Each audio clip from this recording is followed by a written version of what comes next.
Each bag held up to $400,000 in cash, ready to be traded for product. Every run was meticulously planned. The group would leave their cars and head into the forest, following routes they had carefully scouted to avoid patrols or accidental witnesses. They weren't just a bunch of high school kids anymore. They were a well-organized, disciplined team, capable of pulling off operations that seemed unthinkable for people their age. At first, they promised themselves they wouldn't flaunt their wealth, but that quickly changed. Soon, every member of the crew started buying things they'd only dreamed of before. They bought motorcycles, jet skis, massive plasma TVs, and even top-of-the-line mini-disc players. Scuzz, who had been living in his mom's basement, told her he was renting a small apartment but actually bought a house by the lake. Nate took things even further. He started throwing massive parties, inviting half the town every week. He said, nah, I got a studio, Mom. I done bought a house on the lake. He bought an SUV with oversized... Hey, shouts out to that house on the lake, though. You know, he appreciate that. Hey, man, these videos, I keep telling y'all, we do reviews over here. Shout out to the ones we got coming up this weekend, because I was looking at them playlists, too. I might get flagged again. Shout out to being flagged. You better have you a backup plan or a buy me a coffee ready. Shout out to having that buy me a coffee ready, though. You know, I keep mine. I ain't gonna keep talking about it. Y'all know the word to find me. Sized 20-inch rims, diamond chains, search TWP, and began acting like a rapper, convinced that's what successful drug dealers should look like. He spent money on luxury watches, invested in a recording studio, and even found himself a girlfriend, a stripper named Buffy.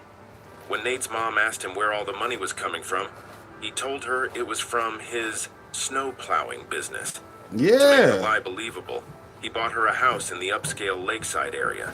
After that, she stopped asking questions. The most shocking part of this story was how quickly Nate and his crew adapted to their new lifestyle. In the past, Nate had tried working as a paperboy, telemarketer, cashier, and pizza delivery guy. But he realized the only truly fast way to make money was through selling weed.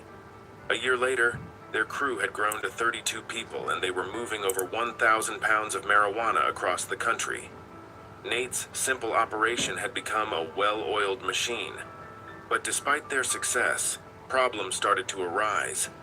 One night, their runners stumbled upon a DEA agent sleeping in his truck deep in the woods. That winter, temperatures had dropped to 14 degrees Fahrenheit, and after losing the trail, the runners nearly froze to death. After that incident, Nate started equipping the cars with explosives, so if they were ever stopped by police, they could destroy the evidence and escape. By 2002, the stakes were higher than ever. To reassure his runners, who were now transporting thousands of pounds of weed, Nate promised to pay their bail and hire lawyers if they ever got arrested. But Topher was becoming increasingly uneasy. He was worried about Nate's growing public presence and the rapid expansion of their operation. He begged Nate to get out of the game, but Nate laughed it off, saying he'd stop only if he got caught. He was confident that with the right lawyers, he could buy his way out of any situation. Their original goal of $3 million, which once seemed huge, now felt laughable. They were making that much in less than a month. To calm Topher down, Nate raised his pay to $8,000 per run, but even that wasn't enough to ease his growing anxiety. At 3 a.m., Nate got a call. Scuzz had been robbed. 3 masked men broke into his house, held him at gunpoint, and demanded to know where the cash and weed were. For Nate, this was a serious wake-up call. Someone not only knew about their operation, but also knew where they lived. Well, Nate Norman wasn't the only teenager running a marijuana smuggling business. That house on the lake. There was another player in the game. Yeah, all those motherfuckers know where you stay, because all the ladies gonna try to be up in that motherfucker. You threw a party, huh? You threw a party. Come on now, he threw a party. You know he threw a party. The motherfuckers couldn't resist house parties back then. Man, I just spent all that money on the house. Why not throw the party, baby?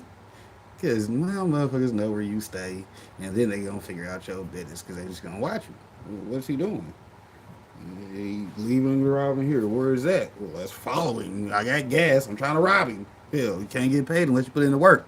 But they put in that work, though. I mean, shit. Can't get paid unless you put in the work, though. He played the violin and was an honors student.